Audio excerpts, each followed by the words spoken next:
MLC ఎన్నికల్లో అయితే YSRCP పాల్గొనట్లేదు, MLC ఎన్నికలను బహిష్కరించింది. కానీ కూటమి అంత ఈజీగా ఎమ్మెల్సీ ఎన్నికలను గెలిచేయడం సాధ్యమవుతుందా?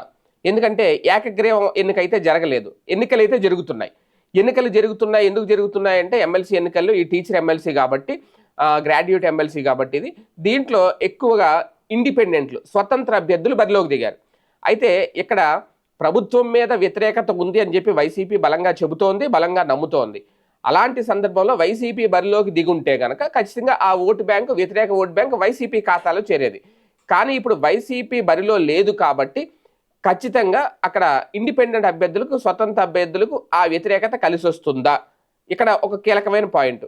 నిజంగా ప్రభుత్వం మీద వ్యతిరేకత ఉంటే సెకండ్ ఆప్షన్ ఎన్నుకుంటారు ఓట్లేసే అభ్యర్థులు. అదే కనుక జరిగితే ఇటు వైసీపీకి వెళ్లాల్సిన ఓటు బ్యాంకు ఇండిపెండెంట్ అభ్యర్థులకు వెళ్తుంది. ఒకవేళ ఇండిపెండెంట్ అభ్యర్థులు గెలిచేంతగా ఓటు బ్యాంక్ వెళ్తుందా లేదనేది ఇక్కడ కీలకం. అదే నేపథ్యంలో వైఎస్ఆర్సీపీకి సంబంధించిన వాళ్ళు అందరూ కూడా ఆ ఓట్లన్నీ ఇప్పుడు ఇండిపెండెంట్కి వెళ్ళే అవకాశం ఉంటుంది అనేది ఒక లెక్క. అంటే కూటమి గెలుపు అనేది అనివార్యమా కాదా అంటే అంత ఈజీ కాదు అనేది. లేదు అంటే చాలా సులభంగా గెలిచేస్తారు అంటే గెలిచేస్తే కనుక ప్రభుత్వం మీద వ్యతిరేకత లేదు అనేది ఇక్కడ చాలా వరకు కీలకమైన అర్థం అనమాట. ఎందుకంటే ఇది గ్రాడ్యుయేట్ ఎమ్మెల్సీ కాబట్టి, విద్యావంతులు, మేధావులు వేసే ఓట్లతో గెలిచే ఎన్నిక కాబట్టి ఖచ్చితంగా గోదావరి జిల్లాలో ఇప్పుడు గ్రాడ్యుయేట్ స్థానానికి జరుగుతున్న ఎన్నికలను ఒక రకంగా కూటమి లైట్ తీసుకుంది. ఎలాగో వైసీపీ లేదు కాబట్టి మాదే గెలుపని లెక్కలేసుకుంటున్నారు.